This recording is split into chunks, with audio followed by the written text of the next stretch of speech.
প্রধান বিচারপতি হিসেবে শপথ নিলেন সৈয়দ রেফাত আহমেদ। অন্তর্বর্তী সরকারের উপদেষ্টা সুপ্রদীপ চাকমা ও বিধান রঞ্জন রায়ের শপথ।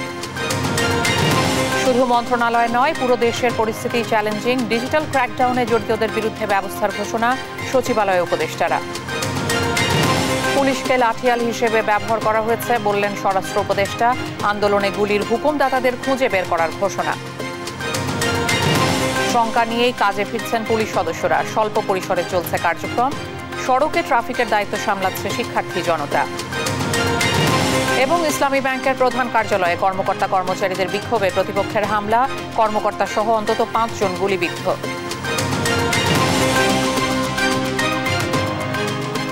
দেখছিলেন শিরোনাম সংবাদ। দুপুরের সঙ্গে আছে আমি ইশিকা আজিজ। শপথ নিলেন অন্তর্বর্তীকালীন সরকারের আরও 2 উপদেষ্টা। দুপুরে বঙ্গভবনে উপদেষ্টা হিসেবে সুপ্রদীপ চাকমা ও বিধান রঞ্জন রায়কে শপথ বাক্য পাঠ করান রাষ্ট্রপতি মোহাম্মদ শাহাবুদ্দিন। এর আগে প্রধান বিচারপতি হিসেবে শপথ নেন সৈয়দ রেফাত আহমেদ। শপথ অনুষ্ঠানে প্রধান উপদেষ্টা ডক্টর মোহাম্মদ ইউনুস ও 3 বাহিনীর প্রধান সহ অন্যরা উপস্থিত ছিলেন। বিস্তারিত জানাচ্ছেন সহকর্মী নূপুর মাহমুদ। স্বৈরাচার শেখ হাসিনা পালিয়ে যাওয়ার পর গত 8 জুন রাতে বঙ্গভবনে নোবেল বিজয়ী ডক্টর মোহাম্মদ ইউনুসের নেতৃত্বে শপথ নেন অন্তর্বর্তীকালীন সরকারের উপদেষ্টারা। সেই দিন উপদেষ্টা পদে ঘোষিত 3 জন অনুপস্থিত থাকায় শপথ নিতে পারেননি। তাই তালিকায় থাকা বাকি 2 উপদেষ্টার শপথ গ্রহণ নির্ধারণ হয় রোববার। সেই সঙ্গে প্রধান বিচারপতির পদ শূন্য হওয়ায় নতুন দায়িত্ব নিতে এদিন শপথ নির্ধারণ করা হয় সৈয়দ রেফাত আহমেদের। দুপুরে প্রধান উপদেষ্টা ডক্টর ইউনুসের উপস্থিতিতে প্রধান বিচারপতি হিসেবে সৈয়দ রেফাত আহমেদকে শপথ বাক্য পাঠ করান রাষ্ট্রপতি মোহাম্মদ শাহাবুদ্দিন। পরে অন্তর্বর্তীকালীন সরকারের নতুন 2 উপদেষ্টা সুপ্রদীপ চাকমা ও বিধান রঞ্জন রায়কেও শপথ বাক্য পাঠ করান রাষ্ট্রপতি। শপথ অনুষ্ঠানে 3 বাহিনীর প্রধান ছাড়াও উপস্থিত ছিলেন অন্তর্বর্তীকালীন সরকারের উপদেষ্টারা। নূপুর মাহমুদ, দেশ টিভি, ঢাকা। শপথ নেয়ার পর প্রথম কর্মদিবসে নিজ নিজ দপ্তরে আসেন অন্তর্বর্তী সরকারের উপদেষ্টারা। কর্মকর্তা ও কর্মচারীদের সঙ্গে শুভেচ্ছা বিনিময়ের পর তুলে ধরেন কর্মপরিকল্পনার কথা।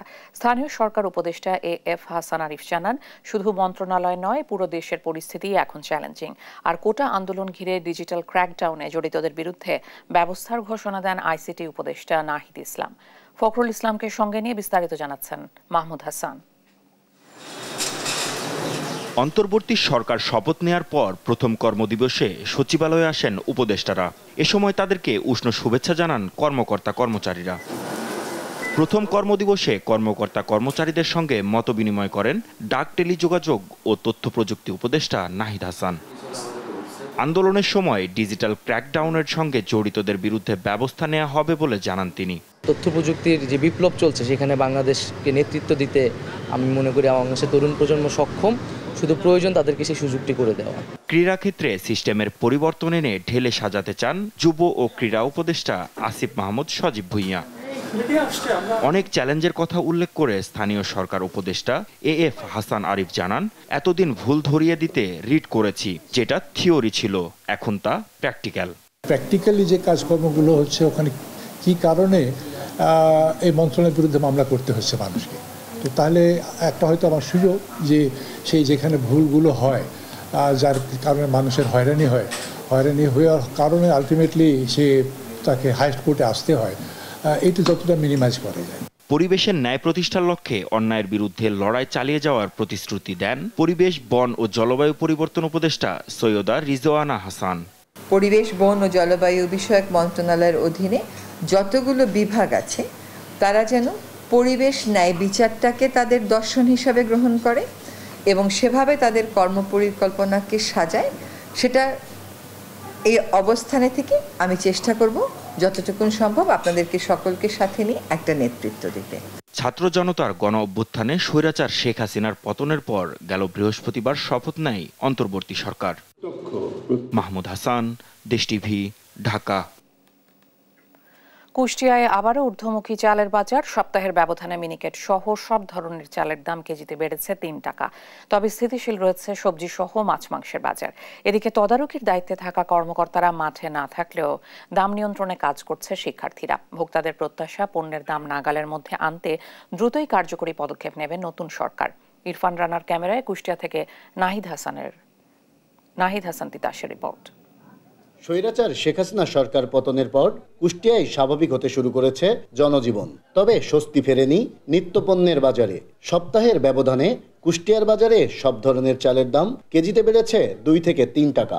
বাজারে সরু মিনিকেট চাল কেজিতে 2 টাকা বেড়ে বিক্রি হচ্ছে 70 টাকায়। কাজললতা চাল কেজিতে 3 টাকা বেড়ে বিক্রি হচ্ছে 64 টাকা। আর মোটা আটাশ চাল কেজিতে 2 টাকা বেড়ে বিক্রি হচ্ছে 56 টাকায়। তবে স্থিতিশীল রয়েছে সবজি সহ মাছ মাংসের বাজার। বাজার বর্তমানে স্থিতিশীল আছে, বাজার বাড়ি নাই, তবে কমানোর জন্য চেষ্টা করছে ছেলেপেলে, কমে গেলে আলহামদুলিল্লাহ। সব ধরনের চাউলের দাম বৃদ্ধি পেয়েছে, বস্তায় 50 থেকে 100 টাকা। আটাশ চাউলটা বর্তমান মিল রেট আপনার 1350 থেকে 1360 টাকা। আমরা সেই চাউলটা বিক্রি করছি ধরেন এখন বর্তমান 1400 টাকা, 1410-20 এরকম। ভোক্তাদের প্রত্যাশা সব ধরনের দ্রব্যের দাম সাধারণ মানুষের নাগালের মধ্যে আনতে দ্রুতই কার্যকরী পদক্ষেপ নেবেন নতুন সরকার। সরকার যারাই আসুক বা যেই আসুক বা যেভাবেই থাকুক, সবার উচিত যে অন্তত বাজারটাকে নিয়ন্ত্রণ করার জন্য। দাম কমলে তো আসলে সাধারণ মানুষের ভালোই হবে, তবে সব কিছুর সাথে একটা সামঞ্জস্য রাখা দরকার। আমরা জানি যে এটা যেহেতু কৃষক পর্যায় থেকে এই সবজিগুলো আসে। এদিকে বাজার তদারকিতে দায়িত্বশীল কর্মকর্তারা মাঠে না থাকলেও দাম নিয়ন্ত্রণে কাজ করছে শিক্ষার্থীরা। দিচ্ছেন মূল্য তালিকা রাখা সহ সহনশীল মূল্যে পণ্য বিক্রির আলটিমেটাম। বাজারের সব বাজারই আমরা মনিটরিং করেছি। ক্ষেত্রে আমরা দেখেছি বাজারের অবস্থা কোনো সবজি বিক্রেতাই তাদের দোকানে কোনো মূল্য তালিকা নেই, যেটা সবথেকে গুরুত্বপূর্ণ বিষয়। দীর্ঘদিন ধরে বাজারে অরাজকতা নতুন সরকারের কার্যকরী পদক্ষেপে দ্রুতই নিয়ন্ত্রণে আসবে বলে প্রত্যাশা সবার। নাহিদ হাসান তিতাস, দেশ টিভি, কুষ্টিয়া। দুষ্কৃতিকারীদের গুলিতে বাংলাদেশ ইসলামী ব্যাংকের প্রধান কার্যালয়ের 5 কর্মকর্তা কর্মচারী আহত হয়েছেন। রাজধানীর মতিঝিলে সকাল থেকে ইসলামী ব্যাংকের প্রধান কার্যালয়ের সামনে বিক্ষোভ করে বৈষম্য বিরোধী সচেতন ব্যাংকার্স সমাজ। এরই মধ্যে একদল দুষ্কৃতিকারী ব্যাংক প্রাঙ্গণে এসে তাদের উপর গুলি বর্ষণ করে। এতে আরও ফুঁসে ওঠেন ব্যাংকটির কর্মকর্তা কর্মচারীরা। এ সময় অবৈধ নিয়োগের বাতিল এবং ব্যাংকের আর্থিক অনিয়মের সুষ্ঠু তদন্ত ও বিচার দাবি করেন তারা।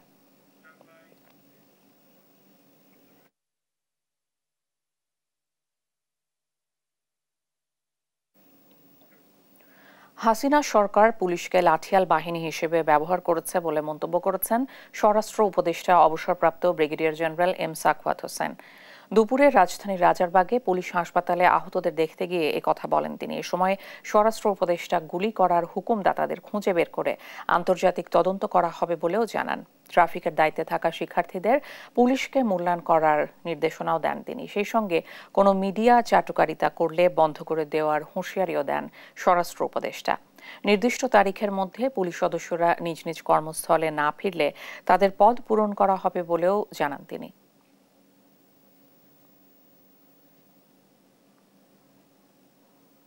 এখন রাজনীতি করা এই দেশে অনেক ডিফিকাল্ট হবে। পুলিশকে আপনি আর পুলিশ লাঠিয়াল বাহিনীর মতো পরিচালিত করতে পারবেন না। I will insist police will be under police commission. Police কমিশনের নিচে পুলিশ চলবে। আপনি পুলিশ কমিশনকে অর্ডার দেবেন, police commission will do what they want to do. এই পুলিশ জনগণের পুলিশ। আমরা নয় সেনাবাহিনী সেনানিবাসের মধ্যে থাকি, আমাদেরকে আপনারা দেখেন না, কিন্তু পুলিশ তো সারাক্ষণ আপনার কাছে আছে।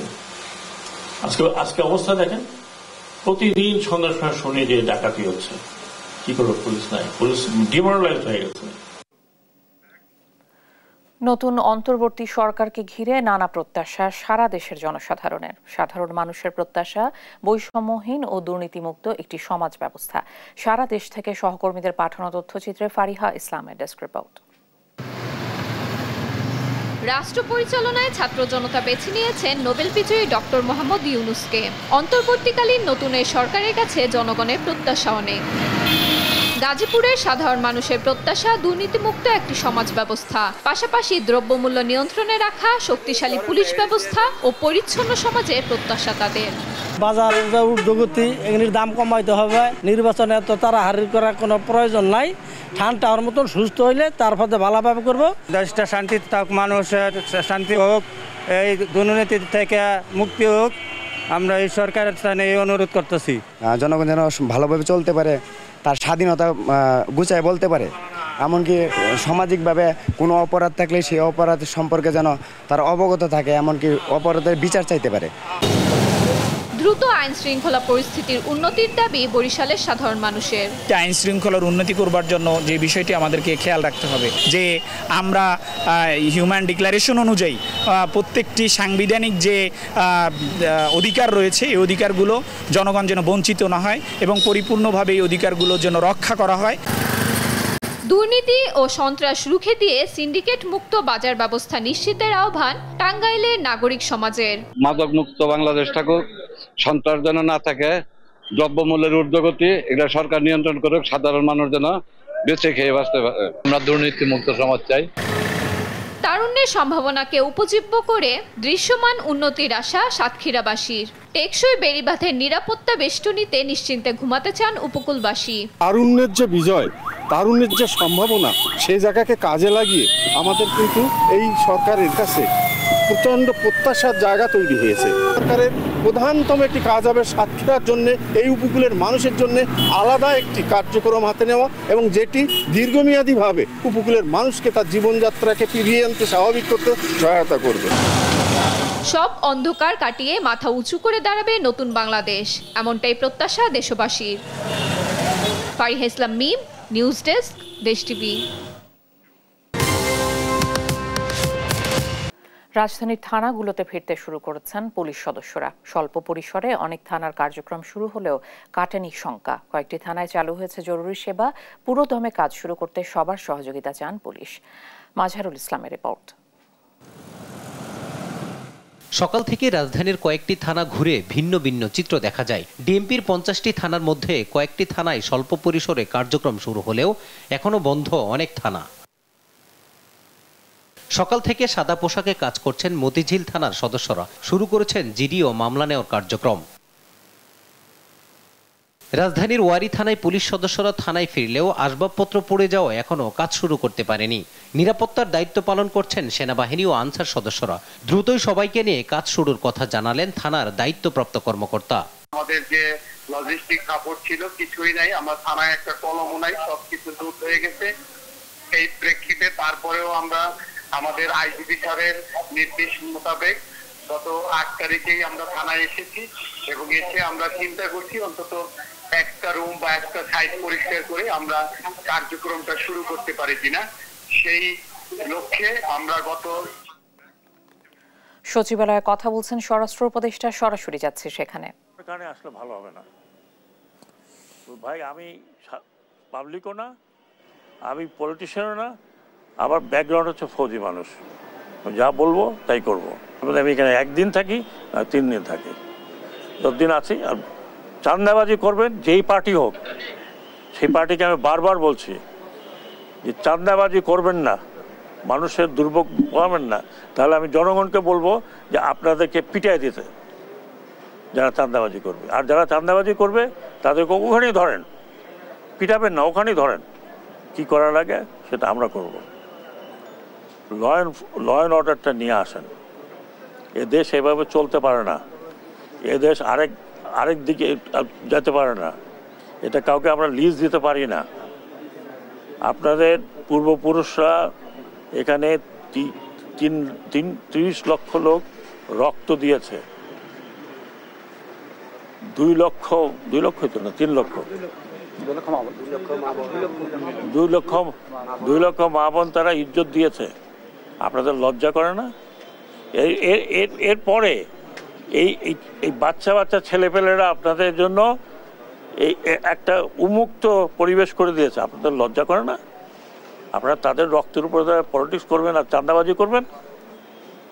Don't do it, don't do it. আমি ওয়ার্নিং দিচ্ছি, প্লিজ ডোন্ট ডু ইট। আমাকে এমন কিছু করবেন না যে আমাকে আপনারা গালাগালি করেন, আমাকে গালাগালি করেন, আই ডোন্ট মাইন্ড। চাঁদাবাজি করবেন, দখল করবেন, আমি পলিটিক্যাল পার্টিদেরকে বিনীত অনুরোধ করছি আপনারা আপনাদের লোক সামলান। আর না হলে দেখেছেন তো আপনাদের চোখের সামনে, উপর থেকে পড়তে বেশি সময় লাগে না। স্যার, এই সরাসরি যুক্ত ছিলাম সচিবালয়ে। টানা পঞ্চম দিনের মতো সড়কে ট্রাফিক নিয়ন্ত্রণে শিক্ষার্থীরা তাদের পাশাপাশি যোগ দিয়েছে বিভিন্ন সংস্থা ও সংগঠনের স্বেচ্ছাসেবীরা। সড়কের বিভিন্ন দেয়ালে রং তুলিতে ফুটিয়ে তুলছেন চিত্রকর্ম। শিক্ষার্থীরা বলছেন সড়কে ট্রাফিক পুলিশ ফিরে এলেই ক্লাসে ফিরবেন তারা। আলিমুজ্জামান সাফওয়ানের প্রতিবেদন। টানা পঞ্চম দিনের মতো ট্রাফিক শৃঙ্খলা নিয়ন্ত্রণে কাজ করছে শিক্ষার্থীরা। রোববার সপ্তাহের প্রথম কার্যদিবস হওয়ায় সড়কে বাড়ে যানবাহনের চাপ, কোথাও কোথাও দেখা যায় যানজট। তবে রোদ বৃষ্টি উপেক্ষা করে ট্রাফিক নিয়ন্ত্রণে কাজ করছে শিক্ষার্থীরা। আনসার বাহিনীরা আপনার অনেক লিমিটেড, তো ওনারা তো মূলত এত ট্রাফিকের মধ্যে এটা কন্ট্রোল করতে পারতেছে না, তো এই জন্য আর কি স্টুডেন্টদের নামা আর কি আছেন দায়িত্বে। ওনার কাছে একটা আবেদন, যেন আমাদের স্টুডেন্টদের নিয়ে উনি কাজ করেন, যেন আমরা দেশ এগিয়ে নিয়ে যেতে পারি। শিক্ষার্থীদের পাশাপাশি সড়কে রয়েছে আনসার, রেড ক্রিসেন্ট ও বিএনসিসি সহ স্বেচ্ছাসেবকরাও। আমরা সবাই চাচ্ছি যে কিভাবে আসলে জনগণের দুর্ভোগটা কমানো যায়, এই জন্য বৃষ্টি রোদ সবকিছু আমরা উপেক্ষা করে কাজ করতেছি। আশা করি এই সংকট কাটানোর জন্য, নিরসনের জন্য আমরা যতদিন লাগে আমরা মাঠে থাকব। ট্রাফিক নিয়ন্ত্রণের পাশাপাশি রাজধানী সড়কে রং তুলিতে ফুটিয়ে তুলছেন বিভিন্ন চিত্রকর্ম। শিক্ষার্থীরা বলছেন সড়কের সৌন্দর্য বর্ধনে এই উদ্যোগ। বর্তমান পরিস্থিতির প্রেক্ষাপটে আমরা আধুনিক কিছু চিত্রকল্পটা করার চেষ্টা করছি আর কি। আমরা ছাত্ররা বুঝিয়ে দিচ্ছি যে কোনো কিছু আমরা যেভাবে নষ্ট করতে পারি কারণে সেটা আমরা আবার নিজেদের প্রয়োজনে সুন্দর করে সাজিয়ে তুলতে পারি। এখন তো দেশটা সংস্কারের কাজ হচ্ছে আমাদের, আমরা স্টুডেন্ট, নতুন করে আমাদের দেশ আমরা সাজাবো। এদিকে শিক্ষা প্রতিষ্ঠান সীমিত পরিসরে খুললেও শুরু হয়নি ক্লাস পরীক্ষা। আলিমুজ্জামান সাফওয়ান, দেশ টিভি, ঢাকা। নরসিংদীতে যাত্রীবাহী বাস নিয়ন্ত্রণ হারিয়ে ওভারপাসের নিচে পড়ায় 2 জন নিহত, আহত হয়েছেন 40 জন। রবিবার রাত 1টার দিকে পৌর শহরের বাসাইল এলাকায় ঢাকা সিলেট মহাসড়কে এই দুর্ঘটনা ঘটে। স্থানীয় প্রত্যক্ষদর্শীরা জানান, সিলেটগামী ঢাকা এক্সপ্রেস যাত্রীবাহী বাসটি সামনে থাকা একটি মালবাহী ট্রাককে ওভারটেক করতে গিয়ে অপর আরেকটি ট্রাকের মুখোমুখি হয়ে নিয়ন্ত্রণ হারিয়ে ওভারপাসের নিচে পড়ে যায়। ফায়ার সার্ভিস ও সেনা সদস্যদের সহায়তায় আহতদের উদ্ধার করে নরসিংদী জেলা হাসপাতালে নেওয়া হয়। আহতদের মধ্যে 10 জনকে আশঙ্কাজনক অবস্থায় ঢাকা মেডিকেল কলেজ হাসপাতালে পাঠানো হয়েছে। বিষয়টি নিশ্চিত করেছেন নরসিংদী ফায়ার সার্ভিস ও সিভিল ডিফেন্সের স্টেশন কর্মকর্তা মোহাম্মদ রায়হান। অনেক স্পিডে ছিল গাড়ি, হয়তো নিয়ন্ত্রণ হারিয়ে ওভারটেক করার সময় রাস্তা পায়। এইখান থেকে গাড়িটা আসতে গাড়িটা পড়ে গেছে, তখন দূর পর আইসা গাড়িটারও যাত্রীগুলার উদ্ধার করলাম। যাত্রীগুলা যারা হাসপাতাল পাঠানো হয়েছে, যত রুগী আছে সব এখানে ভর্তি আছে এখন। আর যারা ইমার্জেন্সি রুগী তাদের ঢাকা মেডিকেল নেওয়া হয়েছে, এখনো 2 জনই আছে। তার মধ্যে আমার ভাতিজি, সিলেটগামী বাস ছিল, তার মধ্যে আমার ভাতিজি একজন আছে, তা অনেক গুরুতর, এখন পাঠাইলাম ঢাকা মেডিকেল। হামলার ঘটনায় কর্মবিরতিতে চট্টগ্রাম রেলওয়ের নিরাপত্তা বাহিনী RNBর সদস্যরা 12 দফা দাবিতে 5ম দিনের মতো কর্মবিরতি চলছে। বিভিন্ন অনিয়মের অভিযোগ তুলে বাহিনীটির পূর্বাঞ্চলের প্রধানের অপসারণ দাবি তুলেছেন আন্দোলনকারীরা। সহকর্মী AKM নাজিমের তথ্য ও ছবিতে ফারজানা ইসলামের ডেস্ক রিপোর্ট। স্বৈরাচার শেখ হাসিনা দেশ ত্যাগের পর আইন শৃঙ্খলা বাহিনী থেকে শুরু করে দেশে বিভিন্ন সেক্টরে বিশৃঙ্খলা শুরু হয়। 6 আগস্ট সিলেটের ভোলাগঞ্জে দায়িত্ব পালনকালে হামলার শিকার হয় চট্টগ্রাম রেলওয়ে নিরাপত্তা বাহিনীর RNB সদস্যরা। ওই ঘটনার পর 12 দফা দাবিতে কর্মবিরতিতে যান তারা। গত 5 দিন ধরে চট্টগ্রাম রেল স্টেশনে বিক্ষোভ করছেন নিরাপত্তা বাহিনীর সদস্যরা। বাহিনীর নীতিমালা অনুযায়ী নিজস্ব তত্ত্বাবধানে নিয়োগ প্রক্রিয়া সম্পন্ন করা, স্থায়ীভাবে ভোলাগঞ্জ সার্কেল দ্রুত প্রত্যাহার, RNB আইন 2016 অনুযায়ী বাহিনীর কর্মচারীদের সব সুযোগ সুবিধা নিশ্চিত করা সহ 12টি দাবি উপস্থাপন করেছেন RNBর সদস্যরা। আমরা 12টা দাবি, যেটা যৌক্তিক দাবি আমাদের রেল নিরাপত্তা বাহিনীর জন্য, আমরা ওইটা উপস্থাপন করছি। রেল নিরাপত্তা বাহিনীর একটা পরিপূর্ণ সংস্কার চাই। পরিপূর্ণ সংস্কারের মধ্যে আমাদের অনেক রকমের সমস্যা আছে। আমাদের বেতন বৈষম্য আছে, আমরা শৃঙ্খলা বাহিনী, আমাদের ঝুঁকি ভাতার প্রয়োজন আছে, আমাদের স্টাফগুলো বিভিন্ন জায়গায় আহত নিহত হচ্ছে, তারপর আমাদের রেশনিং সুবিধা নেই। যতদিন আমাদের দাবি পূরণ না হবে ততদিন আমাদের দাবিতে চলতেই থাকবে। ন্যায্য দাবিতে RNBর সব সদস্যের কর্মবিরতি চলমান থাকায় কোনো প্রকার বিভাগীয় বদলি ও হয়রানি না করার দাবিও অন্তর্ভুক্ত আছে 12 দফায়। নিউজ ডেস্ক, দেশ টিভি। আন্তর্জাতিক মিয়ানমার থেকে পালিয়ে বাংলাদেশে অনুপ্রবেশের চেষ্টাকালে রাখাইনের মংডুর কাছে রোহিঙ্গাদের ওপর ভয়াবহ ড্রোন হামলা হয়েছে। এতে নারী, শিশু সহ প্রাণ গেছে অন্তত 2 শতাধিক মানুষের। এই ঘটনায় একে অপরকে দুষছে আরাকান আর্মি ও জান্তা সরকার। এদিকে বাংলাদেশ ঘেঁষা মংডুর ভেতরে জান্তা বিরোধী পাল্টা আক্রমণে নেমেছে বিদ্রোহী গোষ্ঠীটি। লুৎফর কবিরের রিপোর্টে বিস্তারিত। বাংলাদেশের টেকনাফের কোল খেসা মিয়ানমারের মংডু শহরের গত কয়েকদিন ধরে ক্ষমতাসীন বাহিনীর বিরুদ্ধে পাল্টা আক্রমণ জোরদার করেছে আরাকান আর্মি। সশস্ত্র এই বিদ্রোহী গোষ্ঠীটির লড়াইয়ে পিছু হটছে জান্তা সেনারা।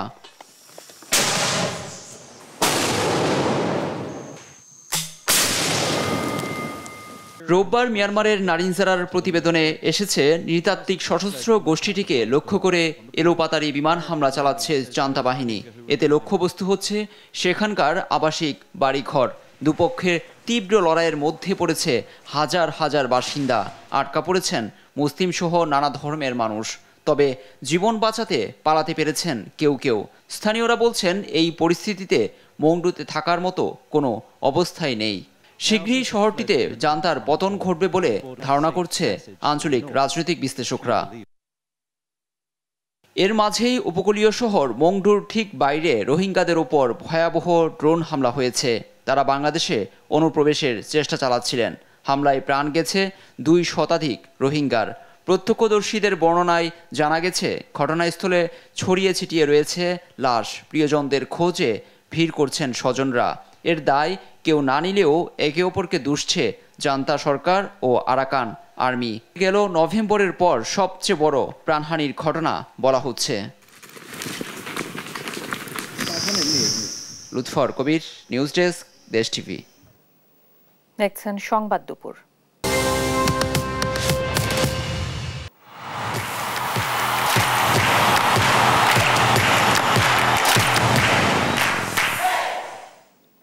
প্যারিস অলিম্পিকে পদক তালিকায় হাড্ডাহাড্ডি লড়াইয়ে যুক্তরাষ্ট্রকে পেছনে ফেলে শীর্ষে উঠে এসেছে চীন।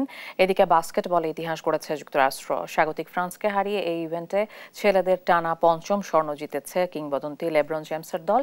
আর চলতি অলিম্পিকে ডাইভিং এর 8টি ইভেন্টের সবকটি গোল্ড গেছে চীনের ঘরে। তামিমুর রহমানের রিপোর্টে বিস্তারিত। প্যারিস অলিম্পিকে পদক তালিকায় চলছে হাড্ডাহাড্ডি লড়াই। যুক্তরাষ্ট্রকে পেছনে ফেলে 39 স্বর্ণ জিতে শীর্ষে উঠে এসেছে চীন। মাত্র 1 স্বর্ণ কম নিয়ে টেবিলের 2-এ মার্কিন দেশটি।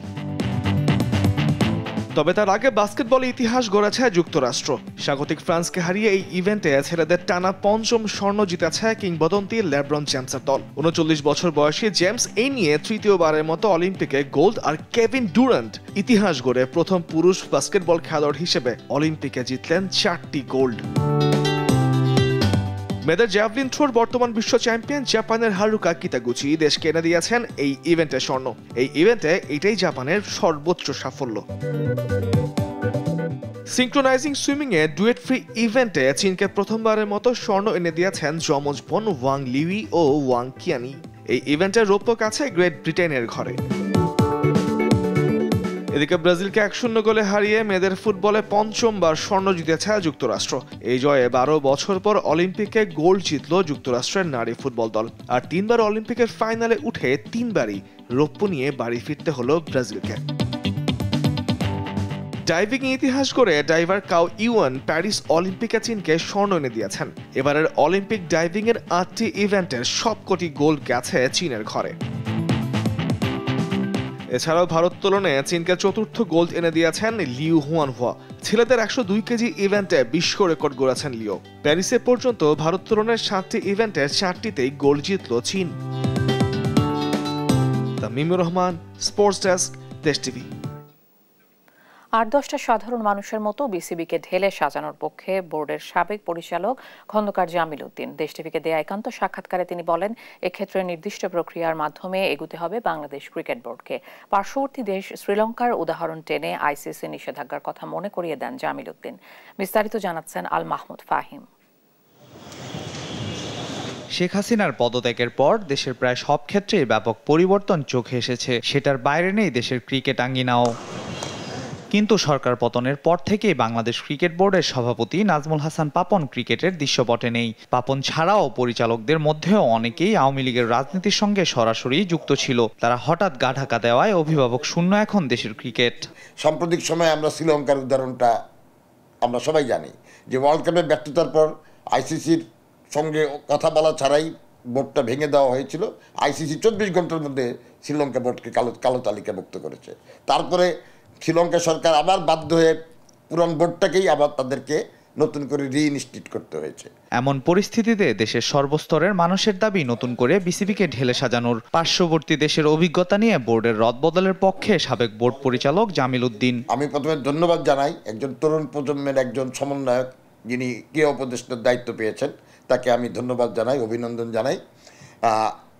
উনাকে এখন এই জিনিসটা খুব টেকনিক্যালি হ্যান্ডেল করতে হবে, হোমোজিক্যালি কোনো কাজ করা যাবে না, কারণ প্রশাসন কিন্তু চালাতে হলে হোমোজিক্যাল হলে চলবে না। সুতরাং কীভাবে বোর্ডটা সুন্দর করে পুনর্গঠন করা যায় একটা প্রক্রিয়ার মধ্যে দিয়ে তাকে কিন্তু এটা অনুসরণ যেতে হবে।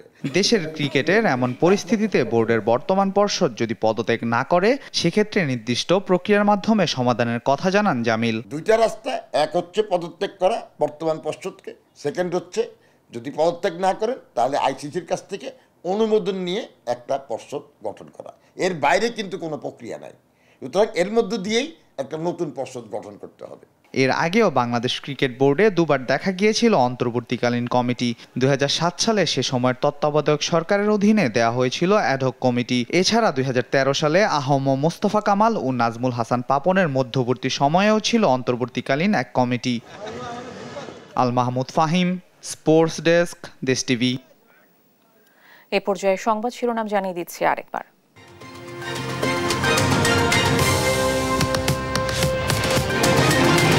প্রধান বিচারপতি হিসেবে শপথ নিলেন সৈয়দ রেফাত আহমেদ। অন্তর্বর্তী সরকারের উপদেষ্টা সুপ্রদীপ চাকমা ও বিধান রঞ্জন রায়ের শপথ। শুধু মন্ত্রণালয় নয়, পুরো দেশের পরিস্থিতি চ্যালেঞ্জিং। ডিজিটাল ক্র্যাকডাউনে জড়িতদের বিরুদ্ধে ব্যবস্থার ঘোষণা, সচিবালয়ে উপদেষ্টারা। পুলিশকে লাঠিয়াল হিসেবে ব্যবহার করা হয়েছে বললেন স্বরাষ্ট্র উপদেষ্টা। আন্দোলনে গুলির হুমকুম দাতাদের খুঁজে বের করার ঘোষণা। শঙ্কা নিয়েই কাজে ফিরছেন পুলিশ সদস্যরা, স্বল্প পরিসরে চলছে কার্যক্রম। সড়কে ট্রাফিকের দায়িত্ব সামলাচ্ছে শিক্ষার্থী জনতা। এবং ইসলামী ব্যাংকের প্রধান কার্যালয়ের কর্মকর্তা কর্মচারীদের বিপক্ষে প্রতিপক্ষের হামলা, কর্মকর্তা সহ অন্তত 5 জন গুলিবিদ্ধ। এই ছিল এখনকার সংবাদ দুপুর। পরের বুলেটিন দেখার আমন্ত্রণ রইল। এছাড়া দেশ টিভির সর্বশেষ সব খবর পেতে ভিজিট করুন www.desh.tv। ফেসবুকে আমাদের সঙ্গে যুক্ত থাকুন দেশ টিভি অথবা দেশ টেলিভিশন পেজে। সর্বশেষ সব ভিডিও পেতে ইউটিউবে আমাদের হ্যান্ডেল @দেশ টেলিভিশন অথবা @দেশ টিভি নিউজ লিখে সার্চ করুন। ধন্যবাদ।